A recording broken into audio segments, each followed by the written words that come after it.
Baik, sebelumnya Assalamualaikum warahmatullahi wabarakatuh. Waalaikumsalam warahmatullahi wabarakatuh.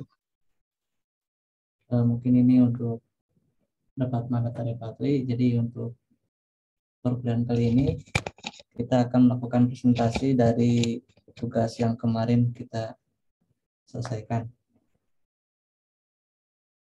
Sebelumnya kita mau nunggu teman-teman dulu atau gimana?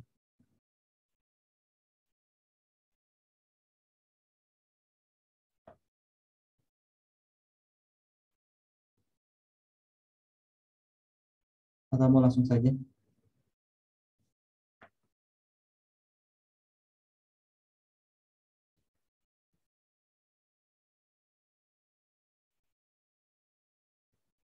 Oke, mungkin kita langsung aja ya. Untuk teman-teman, barangkali ada yang mau lebih mendahului untuk mempresentasikan terkait draft penelitian yang sudah dirancang. Monggo dipersilakan.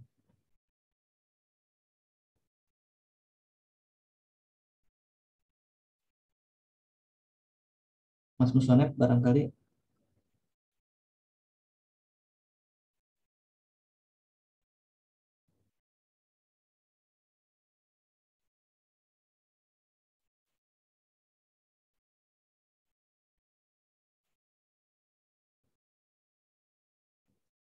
Yang mau duluan bisa resen aja ya. Ini saya Ar. Oh iya, siap. Gimana Mas? Mau presentasi? Izin share screen dulu ya. Iya, bisa langsung share aja. Oke, siap.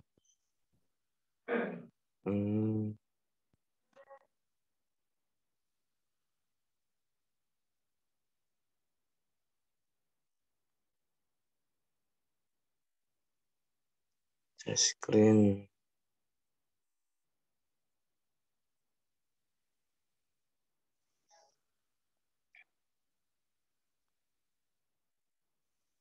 Mana yang nggak bisa?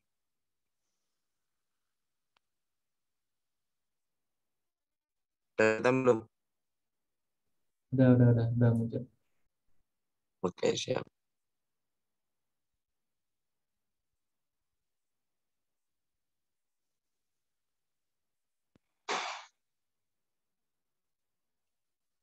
Ini. Saya. Soalnya pakai HP nih, agak ribet.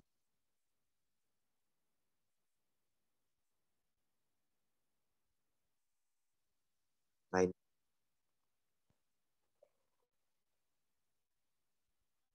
Bismillahirrahmanirrahim. Assalamualaikum warahmatullahi wabarakatuh.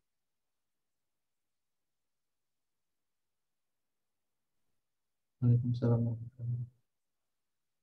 Waalaikumsalam warahmatullahi wabarakatuh.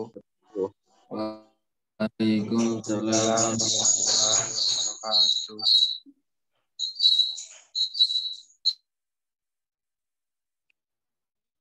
Nah, suaraku kedengaran dengan baik.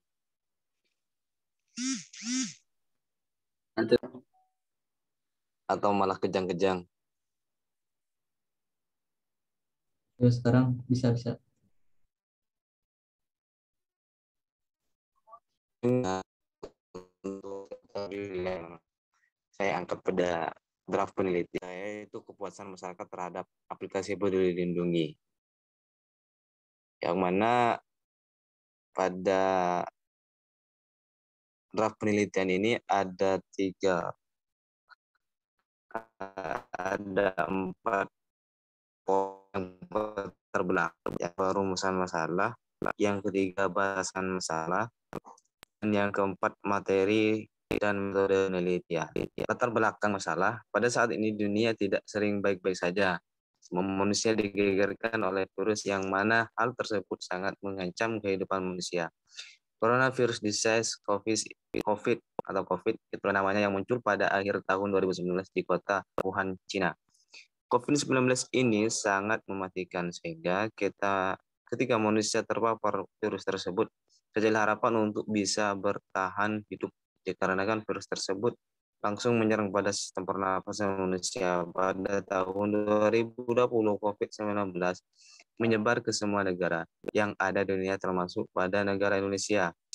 Sangat banyak korban kematian yang terjadi disebabkan terpapar COVID-19. Dalam menyikapi hal ini tersebut, Indonesia membuat beberapa aturan. Tentunya tujuan dari aturan tersebut untuk ini satu, yaitu dengan mewajibkan rakyat Indonesia untuk memvaksinasi diri agar kekebalan tubuh semakin meningkat. Untuk lebih lanjut tentang penyikapan penyebaran COVID-19, pemerintah membuat aplikasi yang namanya Peduli Lindungi. Tujuan dari aplikasi ini yaitu untuk pelacakan digital guna menghentikan penyebaran COVID-19. Sedikit dari latar belakang seperti itu. Sedangkan rumusan masalah, apa pengertian dari aplikasi Lindungi? Yang poin B, apa saja tujuan dari aplikasi Peduli Lindungi? Yang poin C, bagaimana kekurangan dan kelebihan aplikasi Peduli Lindungi? Yang D, bagaimana kepuasan masyarakat terhadap aplikasi Peduli Lindungi? Sedangkan materi dan metode yang saya gunakan, teknologi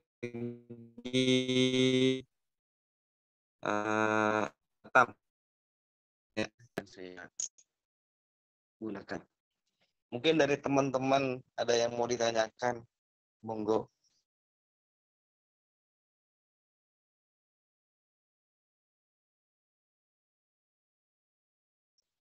Guys, tanya guys. Ya, kepada teman-teman maksimal 2 pertanyaan aja deh. Siap.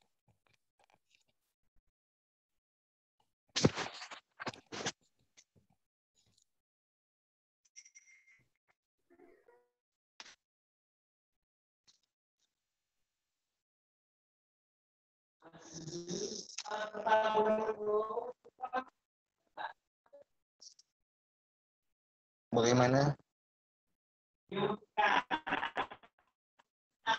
Ada yang ditanyakan?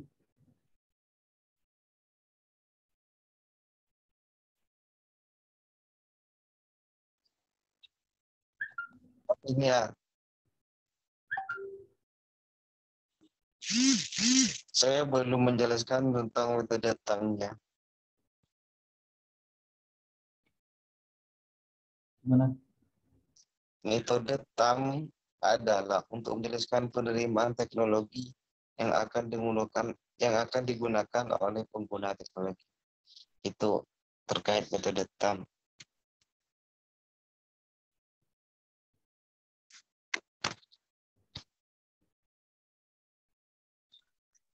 Paham?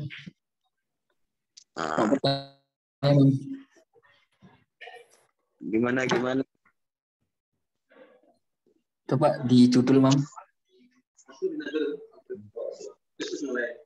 Di Atas halaman pertama. ini. Nah, saya mau tanyakan, apa alasan Imam mau meneliti tentang kepuasan masyarakat terhadap aplikasi Peduli?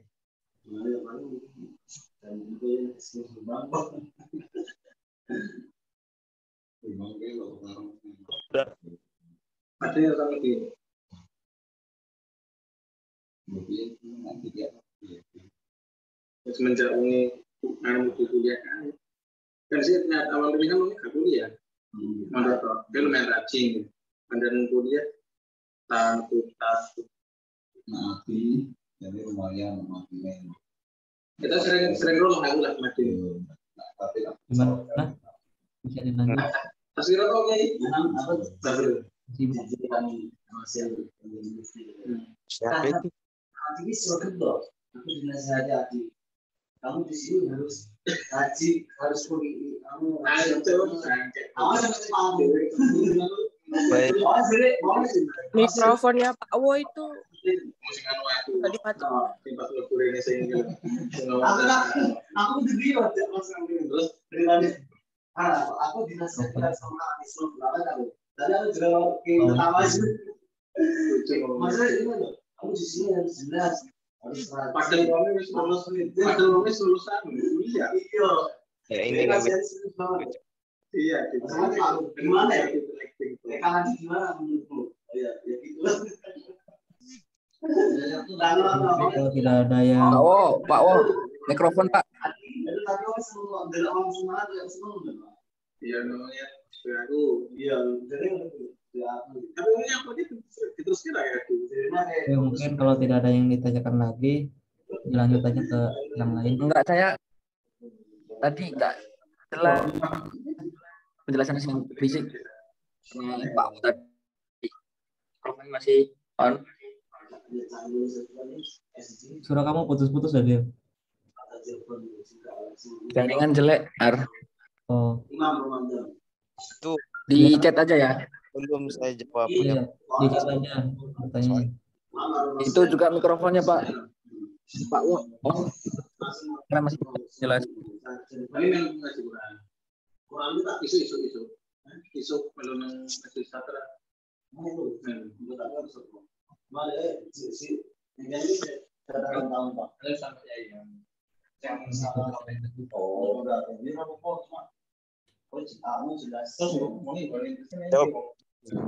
Coba Pak. Karena anak makinnya Fadil.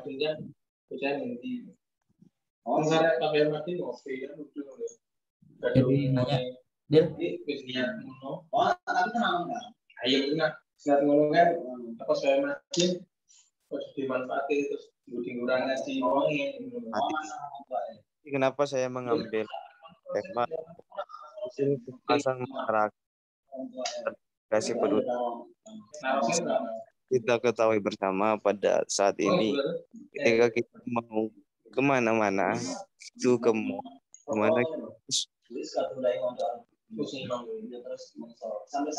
menggunakan apa namanya ketika contoh kecil kalau mau masuk ke mall itu kan harus pakai kode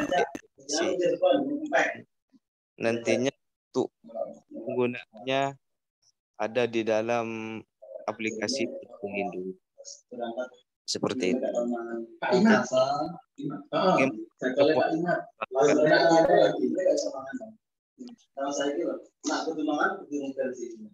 Itu jawabannya.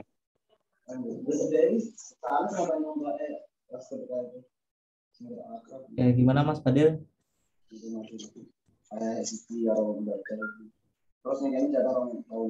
Ya, ya. Nah.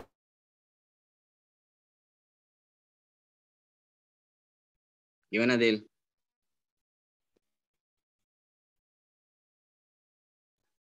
Sudah, Mas. Oke, siap. Terima kasih. Ya mungkin bisa ditutup aja Mas Imam, lanjut ke teman-teman yang lain. Oke. Mungkin itu saja yang saya dapat sampaikan. Kurang lebihnya mohon maaf. Wassalamualaikum warahmatullahi wabarakatuh. Waalaikumsalam warahmatullahi wabarakatuh. Yuk teman-teman yang lain langsung aja. Dipersilakan. Aku mau presentasi ya. Ya siap, langsung presentasi aja. Share screen.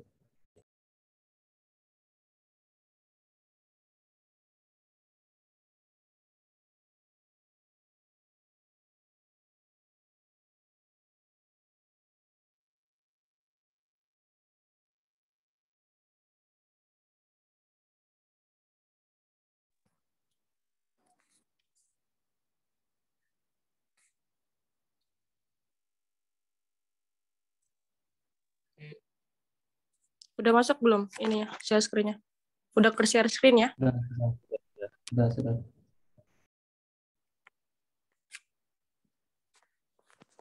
Assalamualaikum warahmatullahi wabarakatuh. Waalaikumsalam warahmatullahi wabarakatuh. Waalaikumsalam warahmatullahi wabarakatuh. Baiklah, di sini judul penelitian yang saya ambil itu adalah perancangan dan implementasi presensi mahasiswa berbasis scan QR di Universitas Alma-Ata Yogyakarta. Yang pertama, latar belakangnya mengapa saya mengambil judul ini, yaitu presensi merupakan salah satu indikator yang menjadi penilaian yang sangat penting di dunia perkuliahan. Salah satunya adalah di Universitas Alma-Ata Yogyakarta. Hampir semua dosen di UAA menerapkan tingkat presentasi yang tinggi terhadap presensi di setiap kontrak mata kuliah yang diampu. Sistem presensi pada UAA terbilang masih manual, di mana mahasiswa diharuskan menandatangan di jurnal presensi atau penyebutan masing-masing nama mahasiswa oleh dosen di setiap pertemuan. Penelitian ini bertujuan membuat rancangan sistem presensi menggunakan sistem operasi Android dan iOS. Perancangan sistem informasi yang akan dibuat memanfaatkan teknologi Quick Response Code atau sering disebut QR Code, yang nantinya akan diterapkan pada presensi mahasiswa di UAA. QR Code merupakan teknologi yang dapat menyampaikan informasi secara cepat dan memperoleh respon yang sangat cepat pula. Perancangan fitur QR Code yang digunakan sebagai alat untuk memunculkan kode QR akan diberikan sinkronisasi kode antara device pengguna dengan QR-nya, di mana pada setiap QR absen akan diberikan kode unik yang nantinya terhubung dengan MAC address atau identitas perangkat user. Jika MAC address error, maka bisa diketahui perangkat lain yang terdeteksi dan yang nantinya akan dibaca oleh Quick Response Code dan komputer yang disediakan di portal, yang nantinya dosen akan memberikan barcode pada awal dan akhir perkuliahan. Penggunaan teknologi tersebut dalam pembuatan presensi diharapkan menjadikan sebuah terobosan baru, sebuah smart system, dan dalam proses perkuliahan. Salah satu dasar dibuatnya smart system ini adalah karena seringnya mahasiswa melakukan kecurangan dengan menitip absen pada saat perkuliahan, sehingga penilaian presensi untuk dijadikan sebagai salah satu indikator dalam penilaian perkuliahan menjadi kurang maksimal. Perancangan proses presensi mahasiswa ini menghasilkan desain UML yang nantinya dapat dijadikan sebagai dasar pembangunan sistem meliputi desain use case, kelas diagram, sequence diagram. Proses selanjutnya yaitu mengimplementasikan sistem presensi berbasis Android dan iOS dengan menggunakan teknologi QR Code. Selanjutnya itu rumusan masalah. Yang pertama, apa itu QR Code? Yang kedua, apakah sistem presensi mahasiswa menggunakan scan QR ini efektif atau tepat guna? Tepat guna atau efisien dan mudah digunakan oleh staf kampus dan mahasiswa. Yang ketiga, bagaimana fitur QR Code ini bekerja pada sistem presensi perkuliahan. Yang keempat, bagaimana membangun sistem presensi mahasiswa menggunakan scan QR Code yang sesuai dengan setiap mahasiswa di UAA. Selanjutnya itu batasan masalah. Yang pertama, sistem presensi akan dibuat dengan menggunakan teknologi scan QR Code. Pembuatan sistem berbasis Android dan iOS ini menggunakan desain UML, use case, kelas diagram, dan sequence diagram. Yang ketiga, sistem ini hanya dapat digunakan pada pengguna portal. Yang keempat, sistem ini hanya dapat terdeteksi pada satu perangkat user atau device. Yang kelima, sistem ini dirancang dengan sinkronisasi antara QR dan MAC address atau IP address. Yang keenam, sistem menentukan status kehadiran setiap mahasiswa dari jam masuk dan jam pulang. Selanjutnya di sini metode penelitiannya yaitu riset eksperimental, di mana apakah dengan adanya scan QR Code ini akan mengurangi tingkat kecurangan pada sistem presensi dan akan memaksimalkan penilaian perkuliahan. Yang kedua, studi kasus, yaitu studi kasusnya dilakukan untuk mencari dan mengumpulkan data yang lebih dalam terhadap objek yang akan diteliti untuk dapat menjawab permasalahan yang sering terjadi. Sekian dari presentasi saya. Apakah ada yang ingin ditanyakan oleh teman-teman semuanya? Ya, silakan teman-teman. Semoga ada yang disanggah atau bertanya.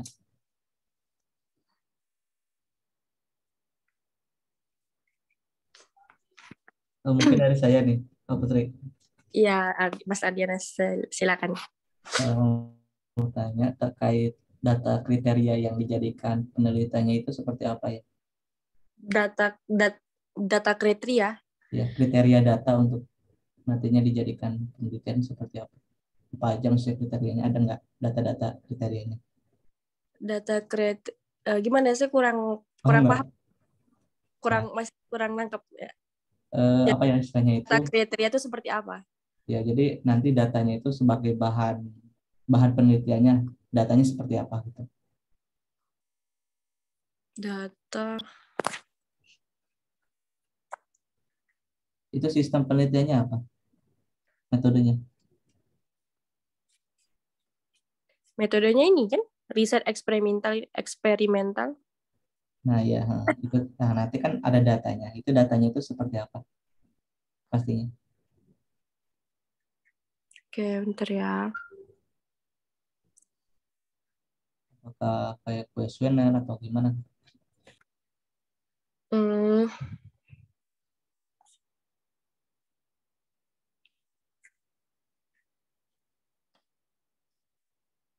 saya belum ini deh, belum mikir ke situnya, Mas Ardiana. Ini saya baru ngerancang sesuai apa yang ditugasin aja.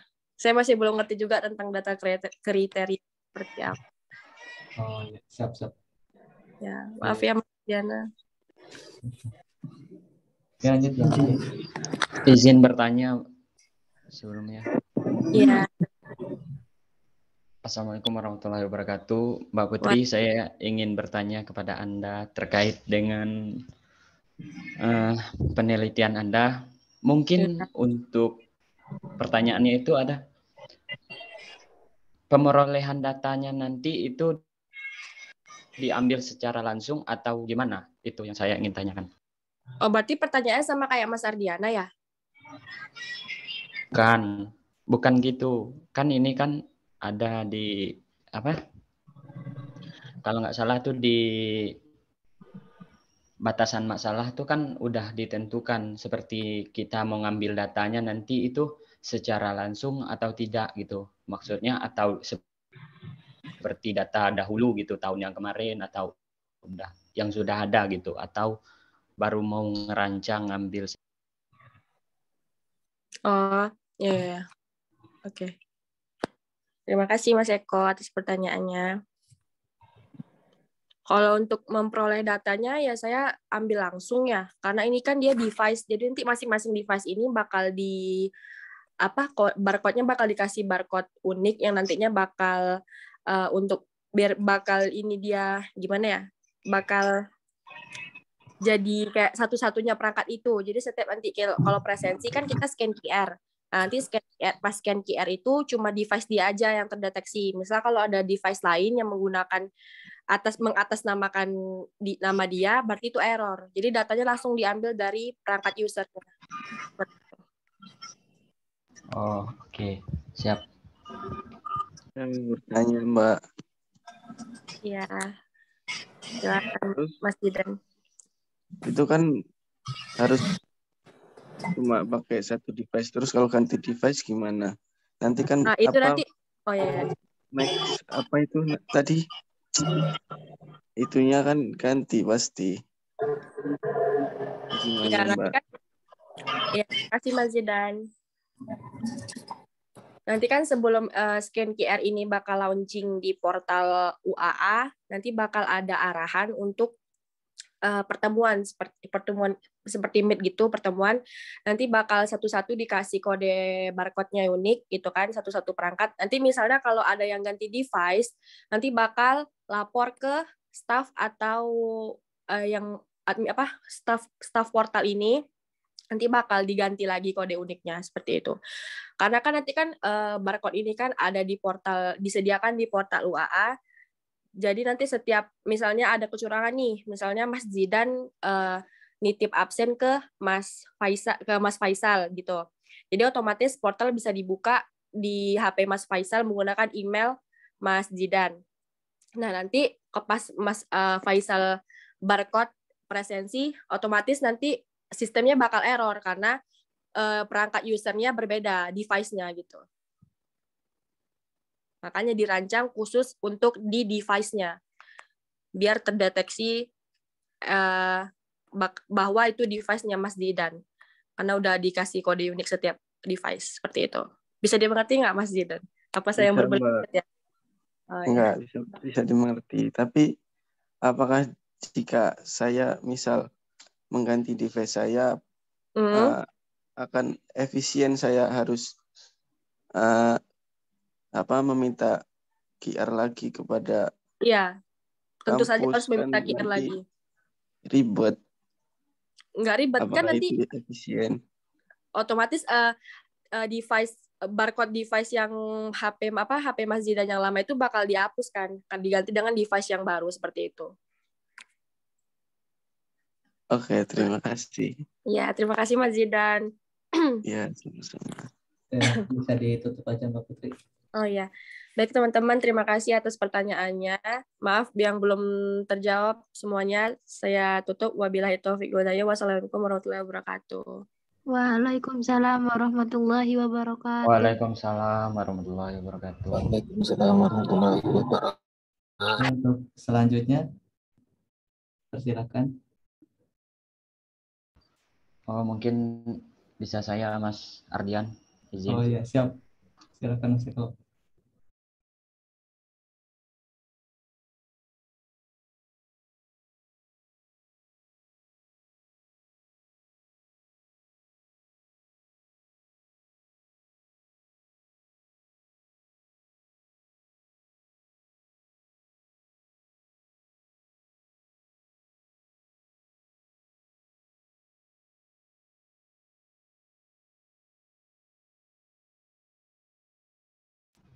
Halo, cek. Assalamualaikum. Ya, Waalaikumsalam. Udah masuk kah? Udah masuk. Baik, sebelumnya Assalamualaikum warahmatullahi wabarakatuh. Waalaikumsalam. Waalaikumsalam warahmatullahi wabarakatuh. Selamat siang kepada Bapak dosen atau yang mewakili dan kepada teman-teman sekalian. Selamat siang. Baik, di sini saya akan mencoba mempresentasikan hasil tugas saya. Mungkin bisa dilihat sendiri untuk judulnya. Di sini saya ingin mencoba meneliti tentang persepsi mahasiswa atau mahasiswi terhadap dosen di masa pandemi ini. Langsung saja mungkin kepada latar belakangnya. Latar belakang masalah, di era globalisasi saat ini banyak sekali aktivitas dan mobilitas mahasiswa pada umumnya yang sangat tinggi, yang mana internet ini sendiri menjadi sesuatu yang dibutuhkan banyak mahasiswa, mahasiswi, bahkan internet ini sendiri menjadi sangat sulit pada masa ini, dikarenakan banyak kebutuhan yang dapat membantu mahasiswa ataupun mahasiswi dan bahkan masyarakat pada umumnya. Oleh karenanya, timbullah sebuah permasalahan yang memberikan dampak terhadap pengguna itu sendiri, seperti halnya yang terjadi pada mahasiswa-mahasiswi Universitas Alma-Ata Yogyakarta saat ini. Berbagai persepsi yang muncul dari kalangan mahasiswa atau mahasiswi seperti halnya Yogyakarta ini, seperti halnya contoh persepsi yang timbul dari kalangan mahasiswa-mahasiswi terhadap dosen yang erat sekali terjadi adalah upaya dalam pengumpulan tugas kuliah yang tidak dapat terpenuhi secara utuh, yang disebabkan oleh akses internet yang lambat dan bahkan tidak memiliki akses internet, yang menyebabkan tugas yang diberikan dosen tidak terpenuhi dan pada akhirnya mahasiswa atau mahasiswi menyalahkan dosen yang kurang memberikan waktu untuk pengerjaan tugas itu sendiri. Dan oleh karena itulah penulis ingin meneliti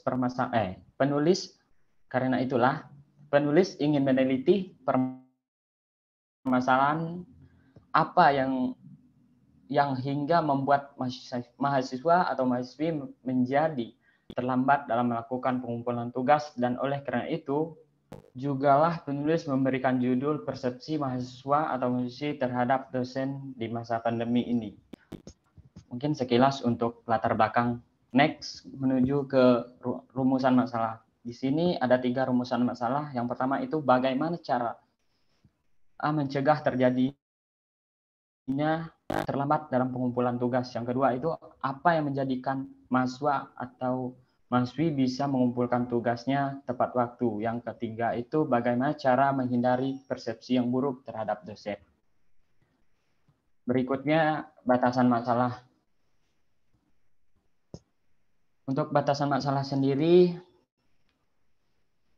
yang pertama itu ada cara mengatasi terjadinya persepsi terhadap dosen. Hasil yang diperoleh dari penelitian terkait menemukan fakta bahwa ini diakibatkan oleh kesadaran mahasiswa-mahasiswi yang mengandalkan jam-jam terakhir sebelum waktu pengumpulan habis untuk mengerjakan tugas yang diberikan dosen. Dari hal tersebut, terungkap fakta bahwa mahasiswa-mahasiswi lebih terbiasa terburu-buru. Selanjutnya, yang kedua, baru akan merancang kegiatan yang diberikan dosen di saat waktu-waktu terakhir, sehingga mengakibatkan persepsi mahasiswa-mahasiswi terhadap dosen ketika dosen tidak dapat menerima tugas yang diberikan oleh dosen. Yang ketiga, terlalu merasa paham akan tugas yang diberikan dosen dan tidak mau menanyakannya kembali. Namun pada akhirnya, mahasiswa-mahasiswi belum dapat memahami secara sistematis terhadap tugas yang diberikan oleh dosen. Berikutnya ada masih dengan batasan masalah, terhindar dari persepsi terhadap dosen. Ini mungkin lebih ke tentang penelitiannya nanti menggunakan metode apa. Yang pertama itu penelitian untuk persepsi terhadap dosen ini dikerjakan di lingkungan Universitas Alma-Ata. Yang kedua, persepsi mahasiswa-mahasiswi terhadap dosen ini di masa pandemi ini banyak sekali ditemui di lingkungan Universitas Alma-Ata dan bahkan juga beberapa universitas lainnya. Yang ketiga itu ada metodenya. Metode penelitian yang akan digunakan penelitian ini adalah ex post facto yang guna meneliti kejadian yang telah terjadi. Untuk data yang diperoleh diambil langsung dari mahasiswa atau mahasiswi dan dosen Universitas Alma-Ata. Penyusunan dan pengolahan data penelitian ini dikerjakan dengan Microsoft Word 2016 dan Microsoft Excel 2016. Penelitian ini akan mengambil data secara langsung untuk tahun 2021-2022.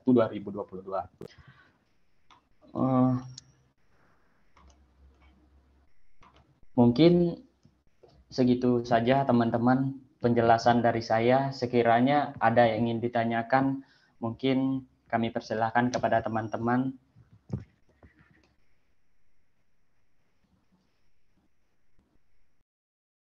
Yuk teman-teman, silakan. Apakah ada yang ditanyakan?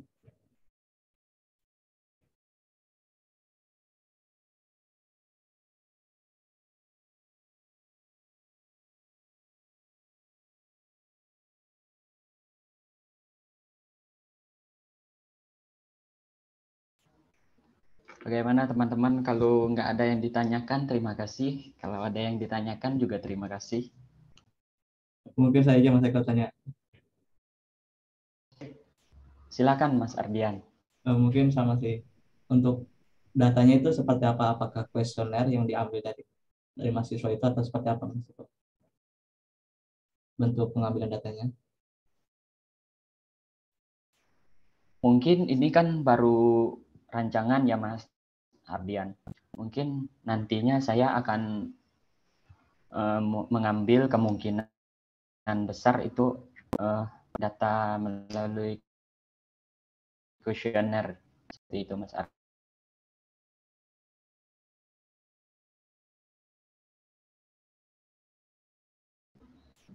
Gimana Mas Ardian? Halo. Oke.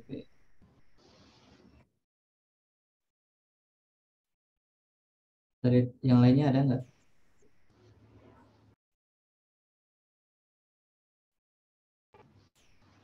Jika tidak ada pertanyaan, boleh ditutup Mas Ardian. Kalau tidak ada, boleh ditutup. Ya, mungkin tidak ada pertanyaan, mungkin lain waktu ada yang ingin bertanya, saya akan mencoba menjawab. Mungkin sekian dulu presentasi dari saya. Terima kasih atas perhatiannya kepada teman-teman semua dan kepada Bapak dosen atau yang mewakili, mungkin untuk presentasinya saya tutup dengan wabillahi taufiq wal hidayah. Wassalamualaikum warahmatullahi wabarakatuh. Waalaikumsalam warahmatullahi wabarakatuh. Ya, untuk teman-teman selanjutnya dipersilakan.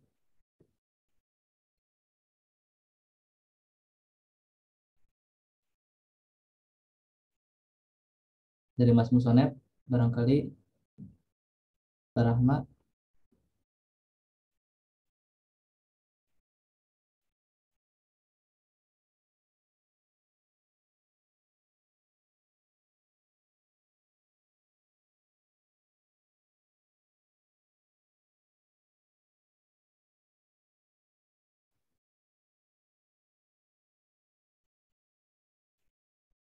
Dari Mas Apik, barangkali.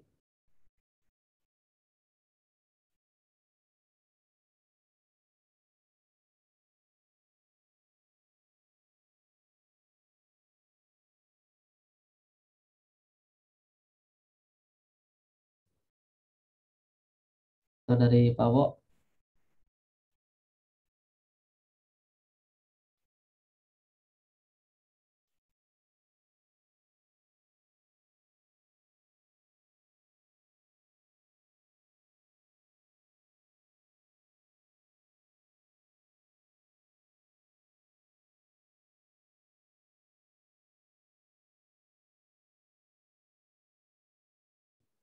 Yang lainnya ada nggak?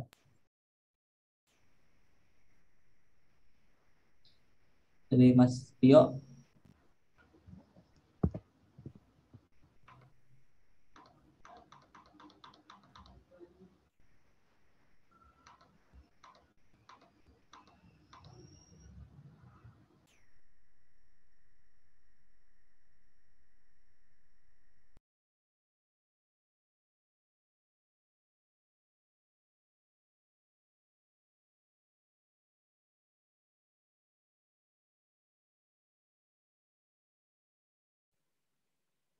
Selesai.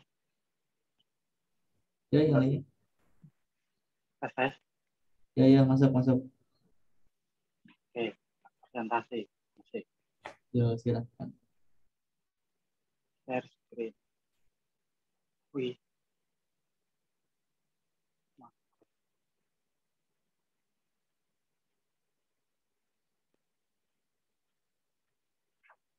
Bisa.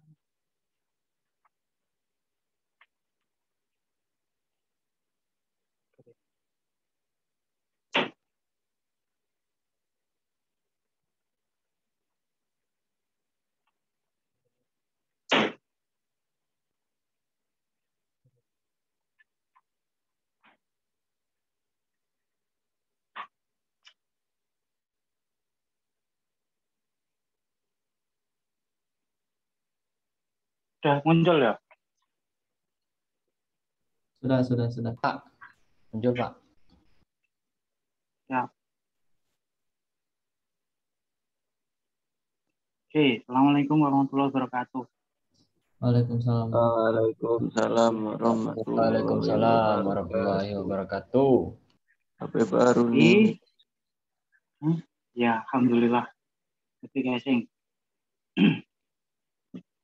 pada siang hari ini saya akan mempresentasikan tentang kemarin ya, draft rencana rancangan penelitian draft Metopen. Jadi saya di sini mengambil judul bisa dikatakan rancang bangun website sekolah saya dulu di Madrasah Aliyah dan MTS Bakti Pakutan. Jadi sekolahnya itu bertempat di barat rumah saya, Gandeng lah. Jadi kenapa saya melakukan penelitian tersebut dilatar belakangi dengan karena website sekolah ini sekarang ini menjadi tren di pendidikan dan website. Sekolah mendapatkan perhatian tanggapan yang sangat bagus dari pihak baik itu tenaga pendidikan, siswa maupun masyarakat. Keberadaan website sekolah pada saat ini memang sangat penting. Website merupakan salah satu sumber informasi yang banyak dipakai. Berbagai aplikasi website dibuat dengan tujuan agar pemakai dapat berinteraksi dengan informasi dengan mudah dan cepat melalui media internet. Jadi di sekolah saya dulu itu website itu belum ada, yang ada cuma Facebook ya, fanpage ya. Kalau punya fanpage sama Instagram. Jadi saya mempunyai cita-cita itu. Jadi saya masukkan menjadi penelitian saya. Terus untuk rumusan masalahnya berdasarkan latar belakang yang telah diuraikan dapat dibuat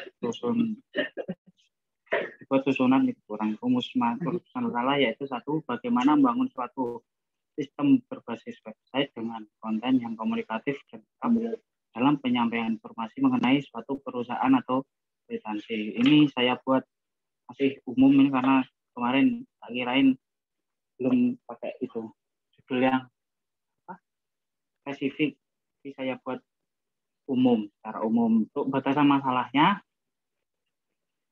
untuk menghindari meluasnya masalah di topik pembahasan penelitian ini, maka pembahasan masalahnya akan mencakup hal sebagai berikut.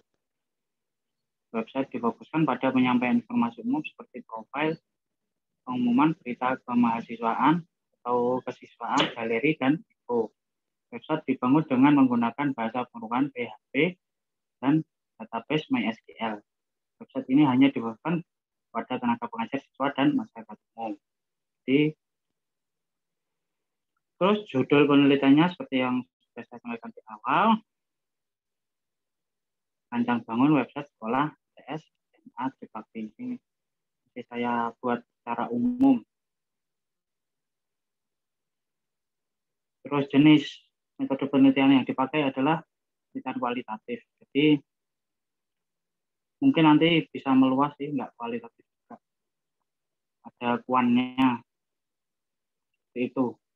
Mungkin dari apa yang saya sampaikan, pertanyaan monggo.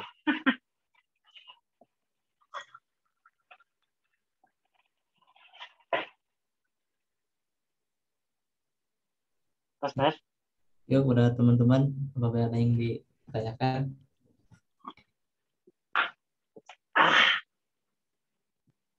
Oke. Yuk, monggo, silahkan. Nggak usah malu-malu.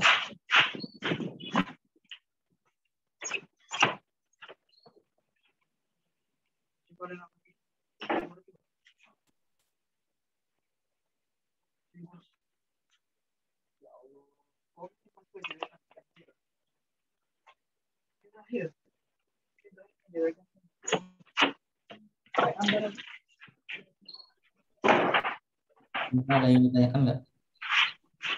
Nggak ada, alhamdulillah kalau gitu. Paham berarti. Ya mungkin kalau tidak ada bisa ditutup aja kalau. Ya, makasih atas perhatiannya. Alhamdulillah tidak ditanya. Assalamualaikum warahmatullahi wabarakatuh. Waalaikumsalam warahmatullahi Waalaikumsalam warahmatullahi wabarakatuh. Matur teman-teman. Ya, dilanjut ke teman yang lainnya. Mas Fadil barangkali. Atau yang lainnya.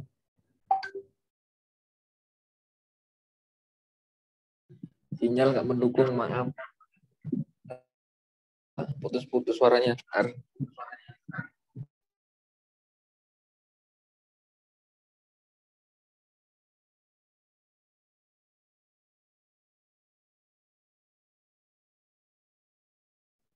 Ini katanya harus sampai selesai semua katanya. Baterainya dilanjut, ada tamu. Yang lainnya masih banyak nih yang belum. Mas Musonep, Rahma.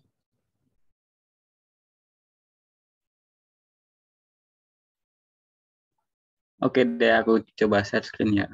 Yo, siap.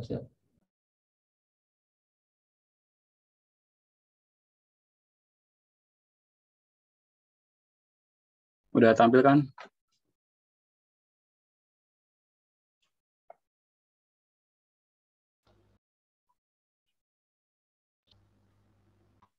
Sudah. Oh, sudah. Oke, sebelumnya Assalamualaikum warahmatullahi wabarakatuh. Waalaikumsalam warahmatullahi wabarakatuh. Di sini perkenankan saya untuk mempresentasikan draft penelitian tentang tugas metodologi penelitian ini. Jadi yang pertama itu tentang latar belakang, mungkin judul nanti ya.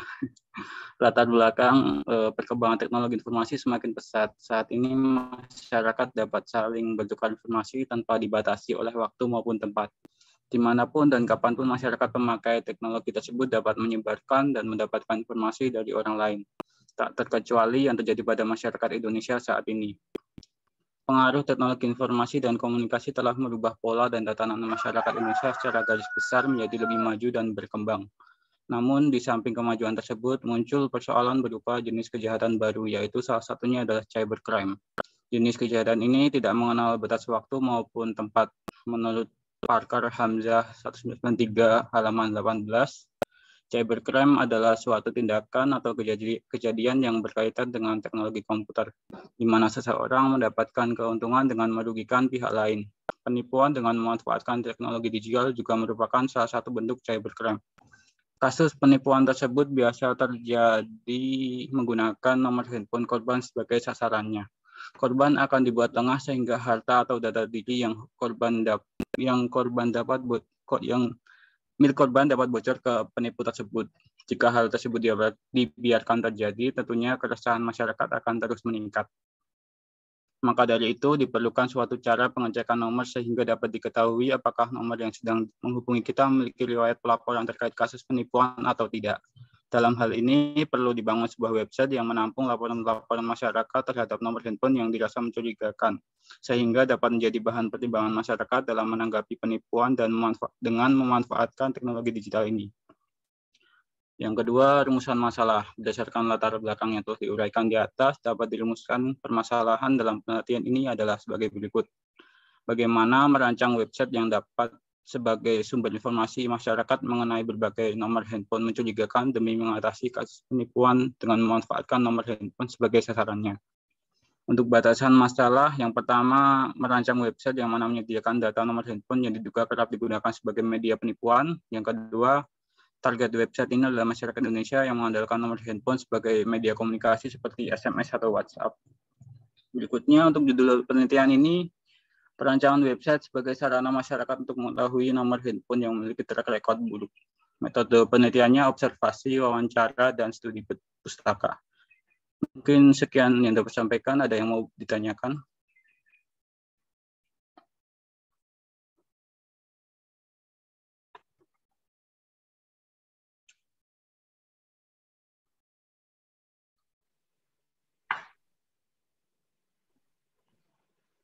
Tadi judulnya apa? Bentar. Perancangan website sebagai sarana masyarakat untuk mengetahui nomor handphone yang memiliki track record buruk.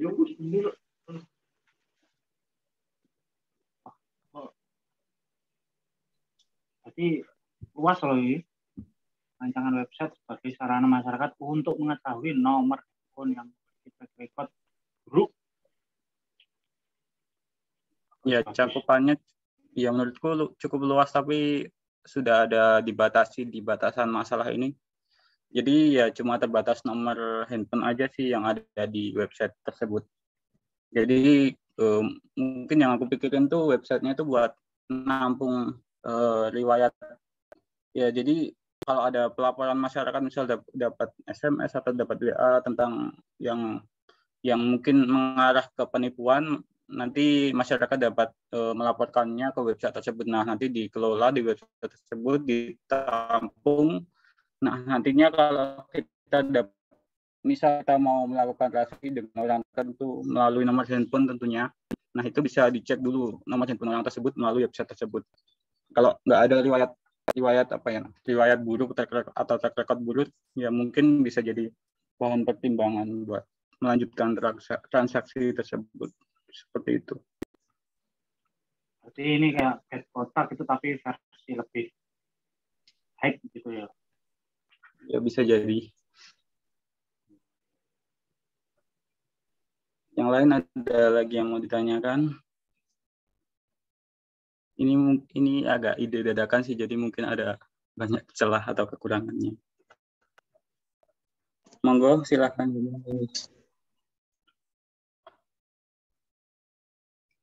Halo. Iya, terdengar. Saya mau nanya ini, bukannya nomor handphone kita kan privasi kita, jadi kalau gimana caranya tahu track record nomor kita itu buruk seperti itu, Mas? Terima kasih. Oke, jadi begini ya, aku kasih contoh kasus biar jelas. Jadi misal aku ada mau jual beli barang sama Mas Zidan nih, kan otomatis kalau mau jual beli barang kan harus punya kontaknya Mas Zidan kan. Nah, misal aku udah Mas Zidan jual barang, aku terus tarik mau beli. Nah, aku kan otomatis jadi punya nomornya Mas Zidan nih. Nah, nomornya Mas Zidan tuh bisa aku cekin di website tersebut udah pernah ngelakuin transaksi mencurigakan atau belum, seperti itu. Jadi begitu cara dapat nomornya. Oh, berarti cuma di aplikasi tersebut? Ya, website tersebut lebih tepatnya. Oke, terima kasih.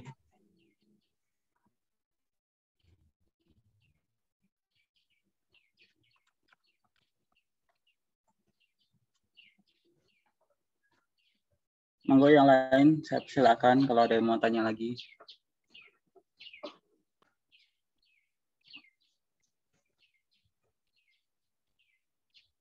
Barangkali Mas Ardi mau bertanya juga. Saya skip dulu.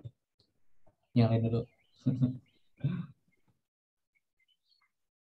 Yang lainnya ada yang kena nggak? Ini mungkin saya mau tanya.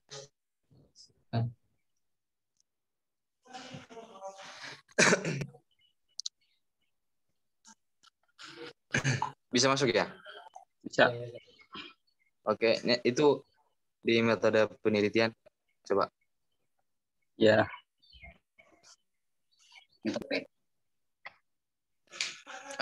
Metode penelitiannya kan observasi, wawancara, dan studi pustaka. Itu nantinya untuk wawancara, target wawancara itu apakah menggunakan kuesioner atau gimana? Untuk sampai situ belum saya pikirkan sih, tapi untuk targetnya kurang lebih mungkin orang-orang yang udah pernah dapat ya kayak SMS penipuan atau WA dapat ya WA mencurigakan gitu, mungkin targetnya orang-orang yang seperti itu. Seperti itu. Oh, mantap. Sudah paham. Tapi belum ke situnya ya kan? Ya, belum sampai situ. Untuk metodenya.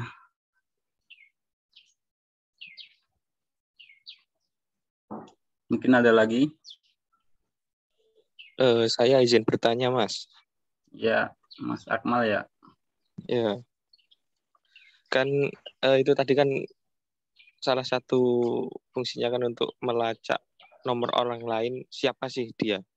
Nah, sekarang itu ada aplikasi namanya Get Contact. Apakah ada kemiripan dengan aplikasi tersebut? Kan itu juga aplikasinya digunakan untuk menelusuri nomor HP orang lain. Siapa sih orang ini? Namanya siapa gitu. Terima kasih. Oke, mungkin akan saya jawab. Pertama itu untuk aplikasi Get Contact aku belum tahu lebih dalam ya, tapi yang jelas mungkin Get Contact lebih mengarah ke ada nomor handphonenya, terus nanti ada data tentang orang tersebut. Mungkin seperti itu ya, tapi mungkin berbeda dengan yang di saya. Ini itu cuma modal nomor HP, nanti setelah nomor HP-nya kita masukkan ke website tersebut, nanti yang tampil itu bukan data diri orang tersebut. Kalau sementara yang kupikirin gitu sih, jadi cuma track record tentang pelaporannya. Udah ada pelaporan apa, misal kasus penipuan atau kasus ya misal berita hoax gitu, penyebaran berita hoax atau apa gitu. Ada kasus track record kejahatan apa gitu. Lebih ke mengarah seperti itu sih. Apakah menjawab pertanyaannya Mas Akmal.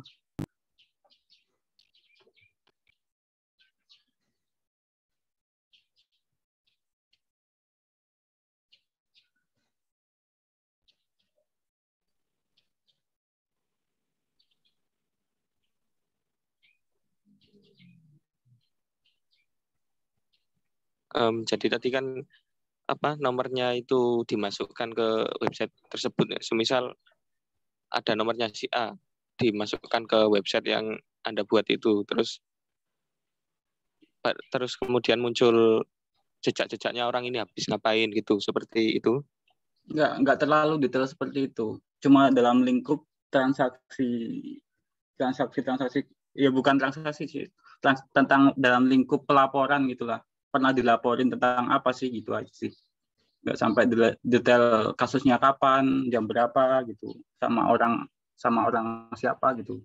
Karena mungkin kalau sampai detail seperti itu lebih mengarah ke privasi nantinya. Tapi ya nggak tahu juga sih nantinya. Itu lebih menarik, Mas.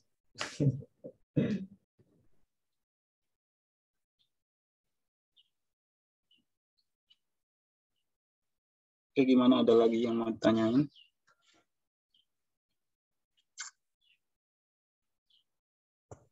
Jadi yang lainnya ada yang tanya nanti nggak?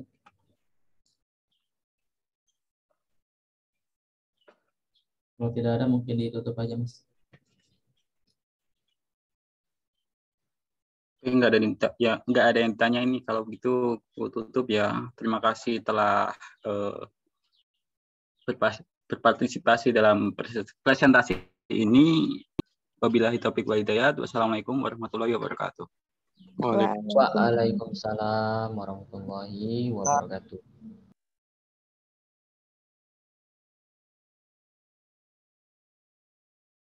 Ya, untuk selanjutnya teman-teman,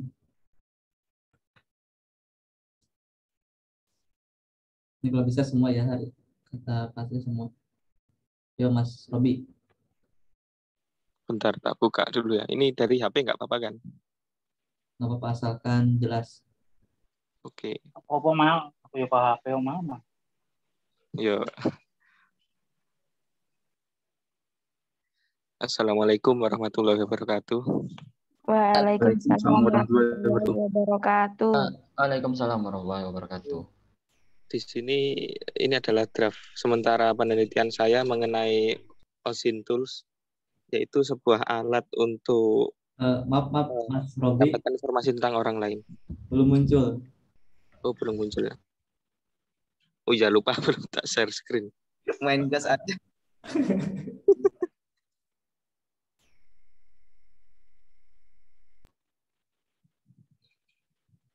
Share.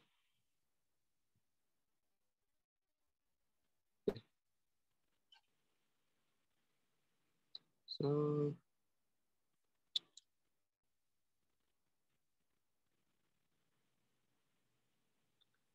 ini share screen-nya yang HP di mana ini? Yang share screen ada, share screen kan banyak pilihan itu bro. Tengah, terus kok layar ngisor dewe. Whiteboard juga. Ngisor maksudnya blok ngisor. Oh, screen ya, wis. Screen loh, itu ke kamera.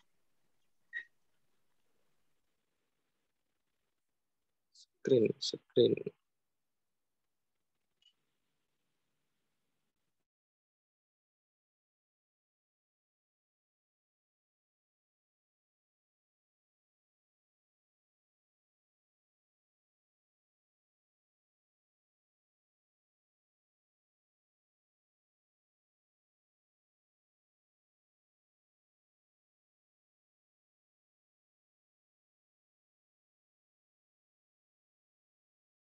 Mulai sekarang. Sudah muncul belum? Belum.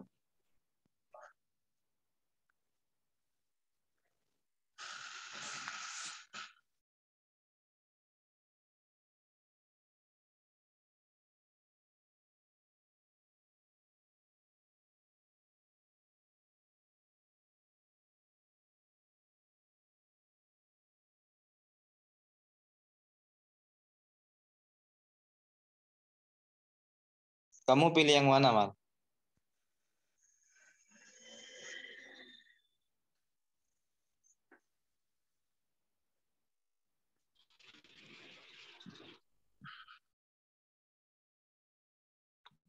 Halo, Assalamualaikum. Waalaikumsalam. Sudah muncul ya? Udah. Nah, maaf ya ini kalau rada berisik soalnya di kebun ini cari sinyal di bawah pohon pisang. Nah, ini draft penelitian sementara saya tentang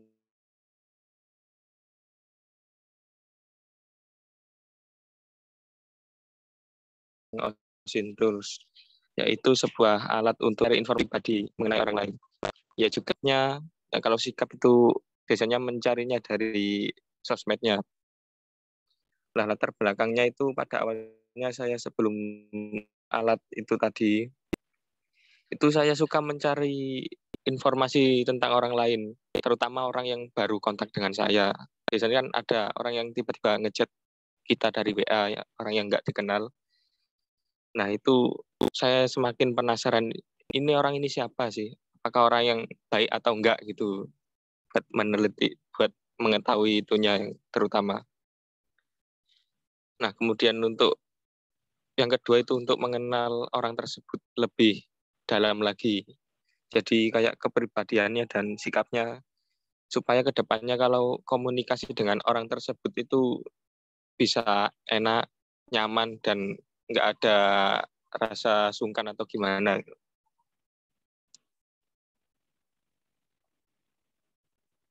Nah, kemudian untuk rumusan masalahnya itu, yang pertama, bagaimana cara kerja Osin Tools untuk mendapatkan informasi mengenai orang lain. Yang kedua, seberapakah tingkat keefektifan dan keakuratan dalam mencari informasi menggunakan Osin Tools. Yang ketiga, ada banyak jenis Osin Tools yang tersedia, namun manakah yang cocok dengan apa yang saya butuhkan. Untuk batasan masalahnya, studi ini hanya dilakukan untuk mengetahui informasi tentang orang lain dan kepribadiannya, sehingga pencarian hanya dilakukan melalui jejaring sosial media dengan bantuan Osin Tools. Jika terdapat informasi mengenai hal lain, semisal kayak rekening, itu kan nggak sampai situ. Rekening atau apa itu nggak sampai situ. Terus kemudian, dan juga akun-akun yang terkait dengan akun tersebut. Halo. Berarti kayak stalker gitu ya? Ya, mirip itu, cuman lebih mendalam lagi. Masih nyambung kan ini? Nyambung. Oke, takutnya sinyalnya putus-putus. Nah, untuk judul penelitiannya di sini saya masih bingung sih. Cuman ini kan ada 3 pilihan. Cuman setelah saya putuskan tadi lebih condong ke yang nomor 3, penerapan Osin Tools sebagai metode untuk mengenal dan mempelajari perilaku orang lain. Nah, untuk metode penelitiannya sendiri saya gunakan adalah studi kasus karena perlu melakukan observasi antar individu. Jadi kan itu untuk meneliti tiap individu, bukan kelompok atau organisasi. Baik, mungkin ada yang ditanyakan. Ini saya mau menanyakan. Tanya John. Oke, silakan. Monggo. Mana tadi materinya? Lah, cuman sesimpel ini. Nah, itu di metode penelitian. Metode penelitian yang saya gunakan nantinya adalah metode studi kasus karena melakukan observasi antara individu untuk mengenal dan memahami orang lain. Nah, yang saya tanyakan itu kan per individu pastinya semua orang itu beda-beda. Apakah dari kamu itu ngambil datanya dari semua orang yang ada di Indonesia atau gimana? Begitu. Oh, oke. Jadi ya nggak semua orang sih, masa ngecek satu-satu dari 276 juta sekian orang. Ya mungkin saya ambil sampel beberapa orang, terus kemudian saya teliti menggunakan alat tadi. Nah, tadi kan ada rumusan masalah seberapa efektif alat ini.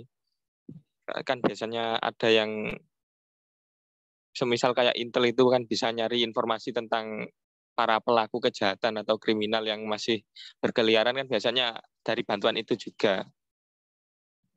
Mereka melacak keberadaannya melalui ponsel. Di ponsel itu kan jelas ada kayak akun dan lain-lain yang tertaut. Nah, itu dilacak secara real time.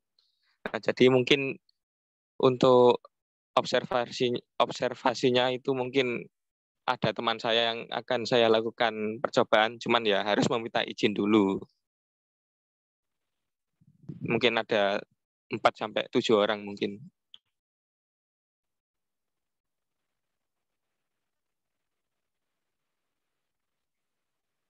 Oke, Gimana Mas Imam? Oke, mantap. Tapi itu sampelnya itu kan cuma 7 orang. Ini outputnya lebih kemana sih? Outputnya itu tadi ya kan sesuai batasan masalahnya tadi. Seberapa efektifkah alat ini? Jadi kalau misal alat ini efektif, mungkin tingkat keakuratannya antara 80-100%. Oh, jadi memang Osin Tools itu benar-benar membantu dalam mencari informasi mengenai orang lain. Oh, siap. Oke, paham. Sip. Mungkin yang lain ada yang tanya?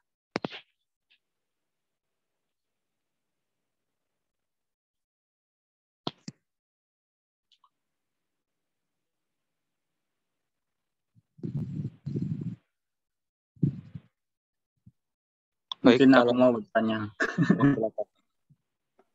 Oh iya, untuk kan nantinya diuji cobakan dulu sama temanmu yang tadi 4 atau 7 orang. Nah, misal berhasil dan sukses nantinya diimplementasikan untuk mendapatkan data dari individu yang lain tuh gimana, yang sifatnya umum publik masyarakat itu gimana kamu dapat data-data mereka? Dan jika kamu dapat data mereka itu apakah kamu yakin data tersebut akurat? Seperti itu. Oke.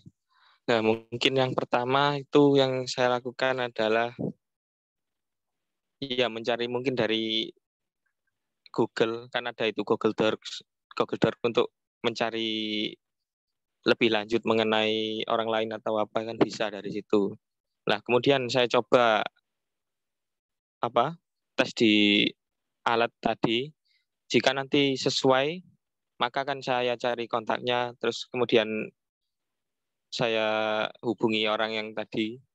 Jika benar-benar itu sama seperti faktanya, maka ya alat tadi memang benar-benar akurat. Terus kalau itu kan semisal yang barusan saya bicarakan untuk orang yang umum.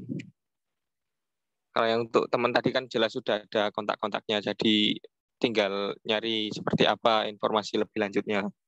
Kalau yang umum tadi ya mungkin kita bisa cari sedikit-sedikit sih.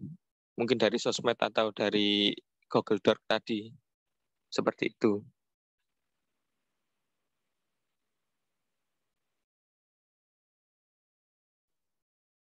Oke, Gimana? terima kasih.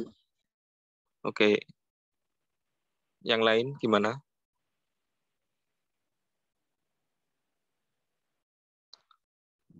Baik, kalau tidak ada yang tanya lagi, akan saya tutup ini. Sekian dari saya. Terima kasih. Bila ada kesalahan, ya jelas ada sih. Saya mohon maaf yang sebesar-besarnya. Wabillahi taufik wal hidayah. Wassalamualaikum warahmatullahi wabarakatuh. Waalaikumsalam warahmatullahi wabarakatuh.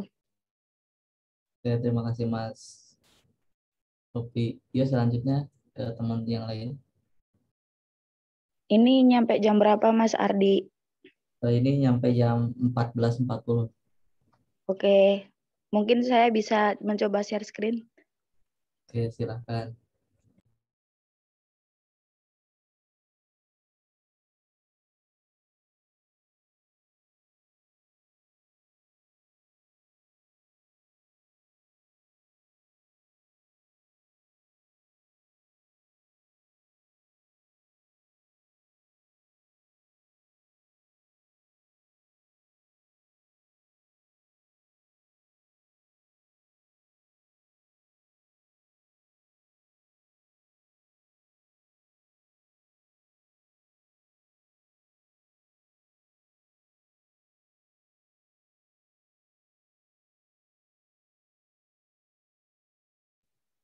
Udah muncul belum ya? Sudah, tadi putih ya?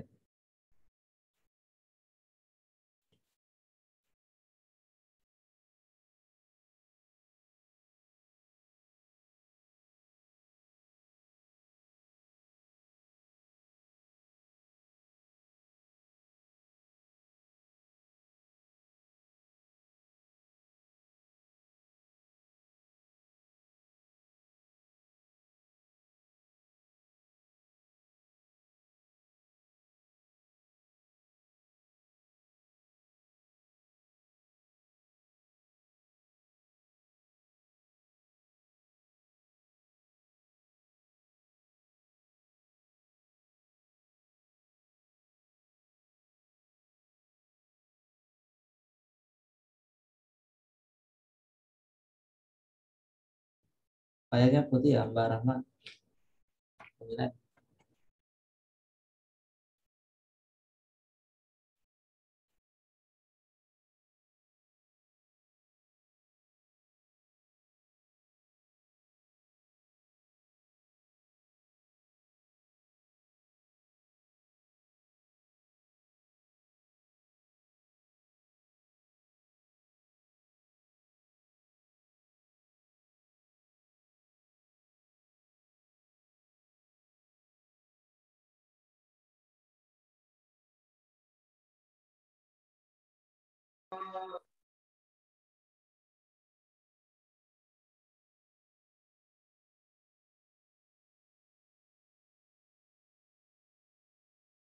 Udah belum ya? Belum. Sudah. Udah? Sudah.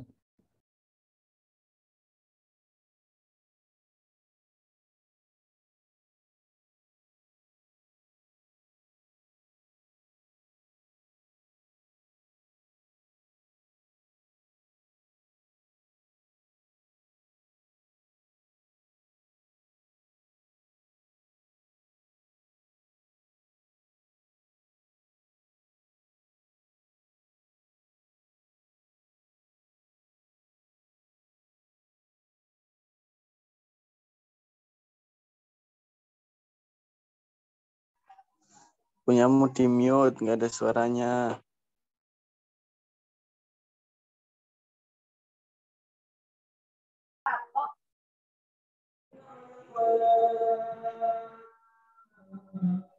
Maaf.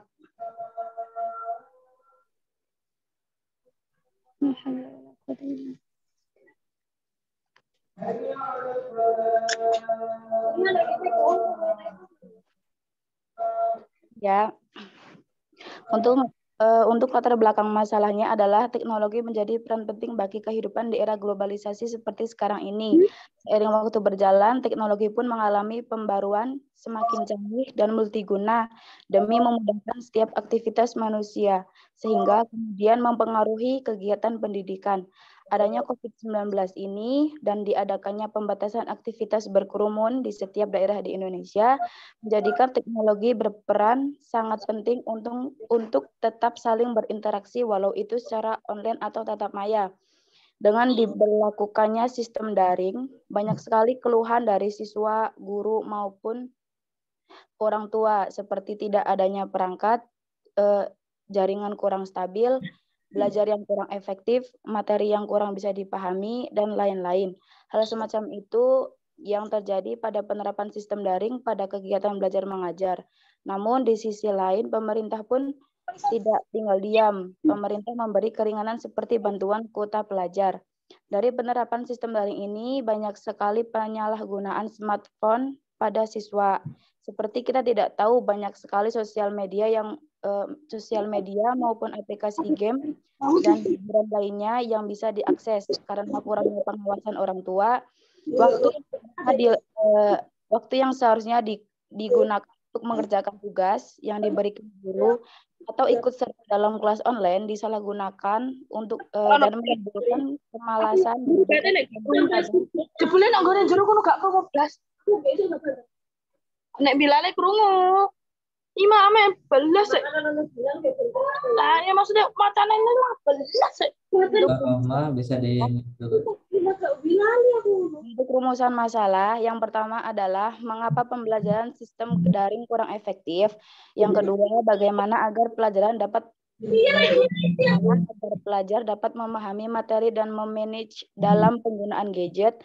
Yang ketiga, apa saja kiat atau langkah yang mesti diterapkan agar pembelajaran secara daring tetap efektif. Kemudian batasan masalah, yaitu masalah ini dibatasi pada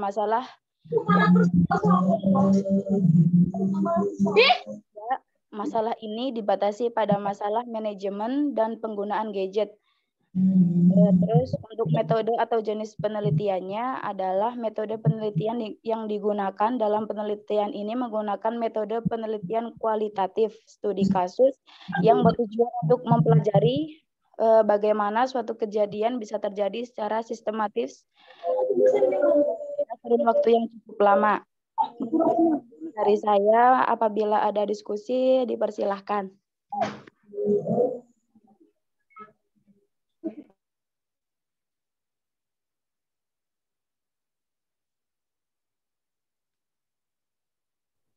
Oke, buat teman-teman, apabila ada yang disampaikan ataupun bertanya, dipersilakan.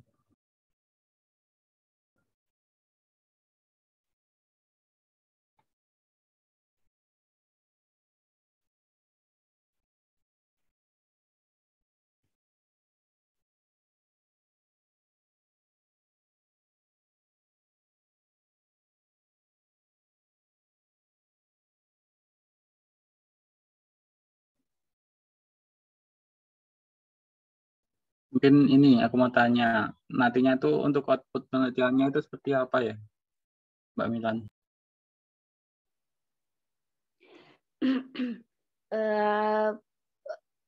Sepemikiran saya, nanti outputnya itu kayak kita jadi kayak menghasilkan solusi, kayak gimana sih kalau setiap ada guru ngasih tugas atau pelajaran kepada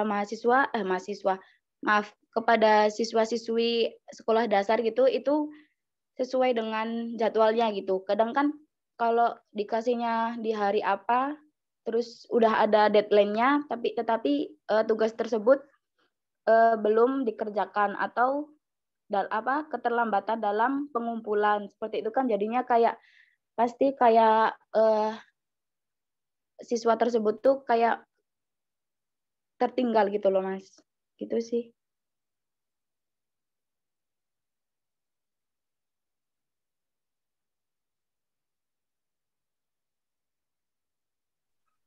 Oke, terima kasih.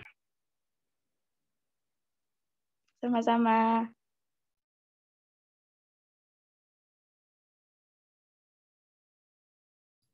Oke, ke yang lainnya barangkali ada yang disampaikan.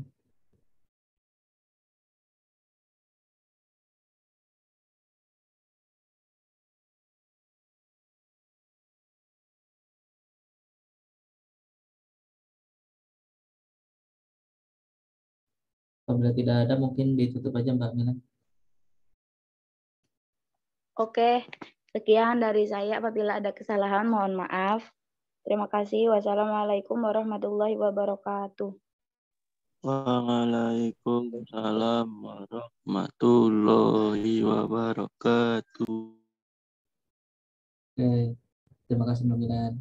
Ini ada waktu 10 menit lagi. Semoga teman-teman yang lainnya dari Mas Hasan barangkali.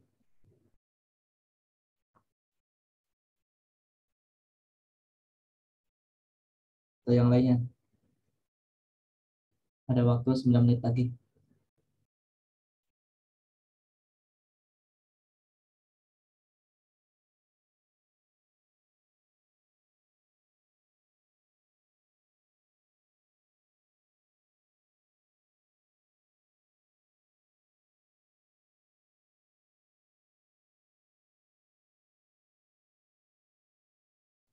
Ada nggak ya?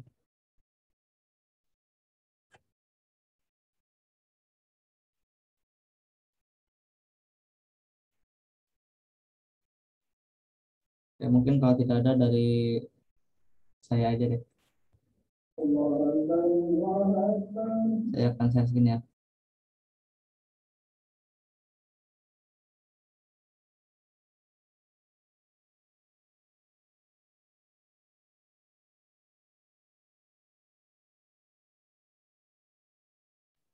Udah muncul ya teman-teman? Udah. Oke. Nah, kita langsung aja ke latar belakang. Yang pertama itu latar belakang masalah. Seiring berkembangnya zaman, berbagai aspek aktivitas manusia sudah berubah dengan pesat. Khusus dari dunia bisnis sudah dikenal dengan adanya marketplace. Yang awal mulanya sistem jual beli dilakukan secara bertemu langsung antar penjual dan pembeli, tetapi sekarang sudah bisa dilakukan secara online ataupun jarak jauh. Pengguna internet berkembang pesat dari waktu ke waktu di seluruh dunia, termasuk Indonesia. Ini artinya kebutuhan konsumen dalam hal melakukan pembayaran telah mengalami perubahan menuju kepada pembayaran modern, yakni cashless payment. Di Indonesia telah berkembang sistem pembayaran berbasis online dengan menggunakan uang elektronik ataupun e-money. E-wallet dompet elektronik merupakan salah satu bentuk finance teknologi yang memanfaatkan media internet dan digunakan sebagai salah satu alternatif media pembayaran. Banyak jenis e-wallet diantaranya Link Aja, OVO, GoPay, Dana, dan ShopeePay. E-wallet muncul menawarkan lebih banyak kemudahan dengan teknologi terkini yang dapat diakses oleh semua kalangan. Di dunia wirausaha, banyak orang yang menggunakan e-wallet tersebut untuk mempermudah aktivitas usahanya, terkhusus sistem pembayarannya. Meskipun sekarang zaman sudah berkembang, tapi masih sebagian saja yang menggunakan alat tersebut.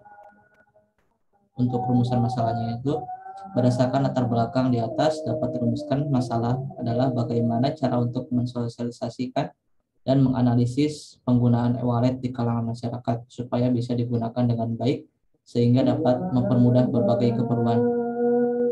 Untuk batasnya sendiri, itu penelitian ini hanya menganalisis e-wallet ShopeePay saja, tidak untuk keseluruhan.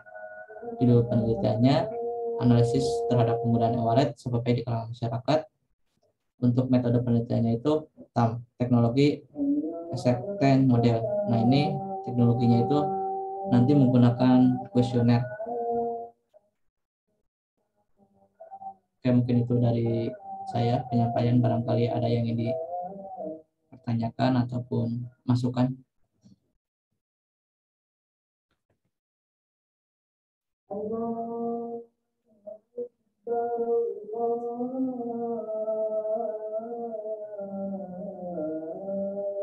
Ada yang ingin ditanyakan nggak teman-teman? Mungkin aku mau tanya. Oke, silakan. Ini untuk outputnya nanti bagaimana cara buat biar masyarakat tuh banyak yang pakai ShopeePay ya? Atau bagaimana? Iya. Iya. Lebih tepatnya begitu sih. Jadi nanti ketika outputnya itu apa namanya ya, sistem penggunaan ShopeePay-nya lebih menyebar luas. Kalau dari yang sudah ada sekarang seperti udah adanya iklan dan sebagainya di TV itu, apakah kurang efektif menurut Mas Ardi? Kalau iklan sendiri emang sebenarnya efektif-efektif aja sih, tapi apa istilahnya itu, kalau iklan kan hanya sebatas orang itu cuma iklan, jadi kan tidak lebih istilahnya itu lebih efektif ada yang memvisualisasikan begitu. Jadi untuk penelitian Mas Ardi sendiri ada metode yang lebih efektif lagi ya? Atau bagaimana dari iklan tersebut? Ya, jadi kalau untuk yang penelitian ini, jadi apa namanya, hanya sekedar menganalisis. Nah, dari mulai kemudahan, nanti analisisnya itu kan kemudahan, pemanfaatan, dan feedback dari yang menggunakan juga. Dari yang kebanyakan yang menggunakan ShopeePay itu, nanti kita menganalisis, mengambil data, berbagai pertanyaan kepada yang menggunakan juga.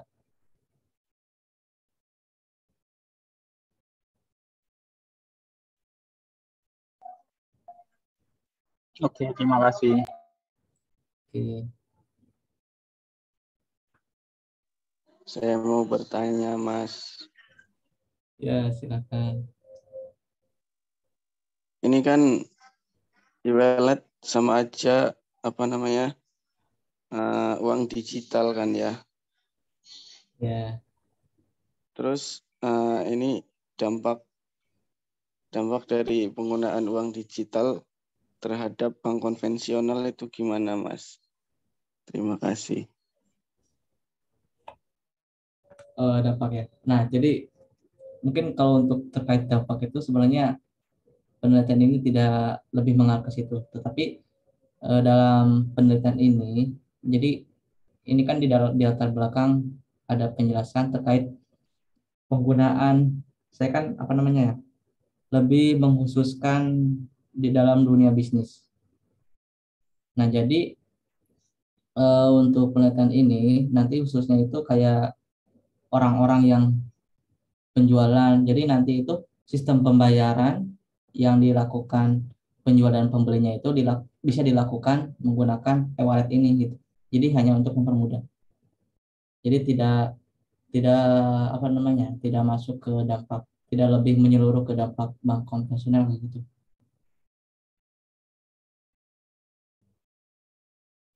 Jadi ininya hanya sebagai perantara. Jadi menganalisis perantara pembayarannya aja sih. Misalkan kita beli sesuatu bisa lewat Shopee gitu. Oke, terima kasih.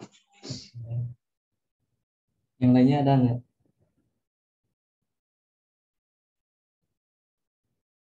Kalau tidak ada mungkin saya tutup aja ya. Ya, tutup. Oke. Sebelumnya terima kasih atas perhatiannya. Saya akhiri presentasinya. Assalamualaikum warahmatullahi wabarakatuh. Waalaikumsalam warahmatullahi wabarakatuh. Waalaikumsalam warahmatullahi wabarakatuh. Karena ini waktunya udah habis ya. Jadi tadi itu ada pesan dari Pak Tri. Jadi nanti teman-teman semua membuat forum diskusi di e-learningnya terkait usulan presentasi. Jadi nanti membuat diskusi masing-masing terkait usulan presentasinya bagaimana. Paham nggak? Maksudnya kayak tanggapan terhadap presentasi kita gitu. Ya sebenarnya kurang lebih seperti itu sih. Soalnya hanya ini sih pesannya itu. Membuat biar bisa lebih efektif. Apa? Gimana Mas Robi? Mungkin presentasinya supaya lebih efektif lagi. Ya mungkin bisa itu. Jadi nanti bisa masing-masing membuat forum terkait presentasi, usulan dari presentasinya. Usulan dari yang presentasi. Berarti misalkan Mas Robi misalkan membuat forum diskusi, misalkan ada usulan buat punya saya bagaimana gitu terkait presentasi saya ataupun dari yang lainnya kayak gitu.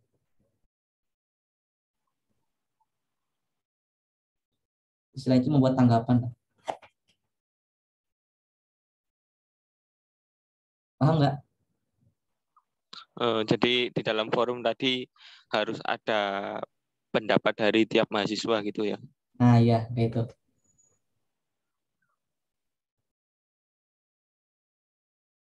Itu ya, paham ya?